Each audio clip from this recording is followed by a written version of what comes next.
Hey guys, it's Sarah and I'm back today from the Boutique Hub to talk to you about one of the biggest issues we're seeing happening in small retail, and that is not being able to pay your bills. Let's just be very upfront and open and honest about this. Cash flow problems are extremely common in small businesses. I say common because we all have faced it at one time or the other. So if you're watching this video and you're like, oh my gosh, she's talking to me, I've been there. I, as a retailer, have been there during that cash flow crisis where I'm not sure I'm going to make payroll at the end of the month. And if I'm nothing with you, I'm very open and honest about retail and struggles that happen. And today is absolutely no different than when I had my store. But here are a few places that I always had success when it came to trying to figure out how to make payroll and find the cash tied up in my business without just hammering at my sales associates to sell them. They have got to sell more. Guys, there are three things I'd like you to look at today. One, who owes you money? Are there vendors that owe you product? Are there customers that have purchased things but not paid for them? This is not all that common anymore with layaways and store charges, house accounts, but it does happen. And you very well might be one of the many boutique owners out here that have said to a friend or a family member or somebody that owes them money, say, yep, that's fine, we'll collect on that later. Not a big deal. Don't let those get away from you.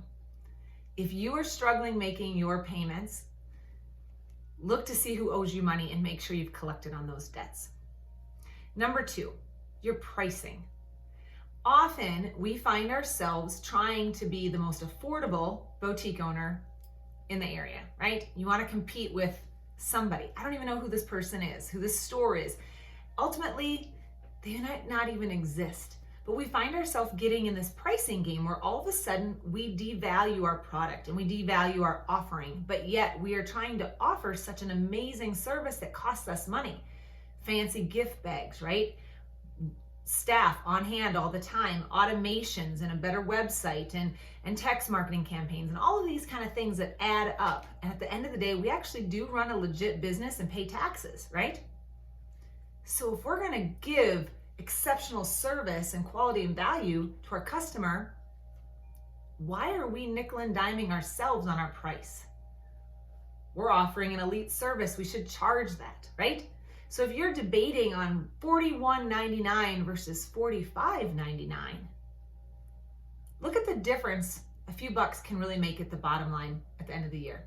At the end of the month, really. It can make a huge difference making payroll this month. So go back and look at your pricing strategy and see if you're leaving anything else on the table. Odds are you probably are. All right, third thing that I think is extremely important, and guys, this is general expenses, even including your overhead. Take a good hard look at the amount of money going out of your business for overhead expenses. Take a good hard look at money going out of your business for services and fees. Analyze your credit card statement. Please be reconciling that monthly, because I've worked with a lot of boutique owners that don't reconcile that monthly, and then eventually they do, and they think, well, I've been paying for this service every month for the last year and I don't even know what it is. Or I have a subscription to this, or I have extra apps added onto my e-commerce site that I don't even use anymore, but I guess I've been paying for them. Guys, the credit card bills, they're going to add up. They are going to come at you and they're going to get their money. And then if they don't, they're going to charge you an insane amount of interest. But yet we tend to pay them before we pay ourselves, right? And often we write these paychecks to our employees that we just hope we're able to cover. So if you're looking at struggling, knowing where your cash is and being able to pay your bills, please look at those three things. And let's not forget our fourth one. It's our inventory. This is a big one. It's great for us to say our sales are up, but if we have overextended ourselves on the amount of inventory that we're offering, and we have a lot of payables out there that we owe our vendors because we brought in so much inventory, it's not okay just to look at our sales and think we've won something because our sales are up. If we have 3 times the amount of inventory on our sales floor or on our website that we did a year ago at this time, and our sales are only up 5%, look at what that has cost us.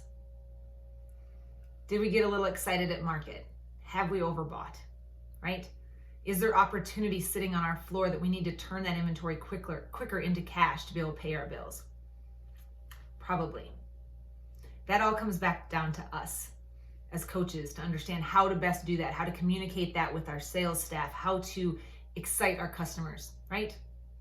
But before we make our number 4, our number 1, that we've got to sell more, we've got to move more inventory. Let's go back and look at those first 3 things to find our cash, because those are the things that are easily missed and they can really add up over time. So again, collections, your pricing strategy, and your overhead expenses. All right, guys, go find that cash. It's there. It's there. And if you have racks in the basement that you don't use that are just sitting there, sell them. If you have props or furniture fixtures that are just taking up space and you don't need them, get rid of it. Be aggressive in your business. Whatever you do, don't make an employee wait for their paycheck. That's the worst thing you could ever do. That takes all the confidence that they have for you as a business owner away. All right, guys, go find that cash and we'll see you the next time.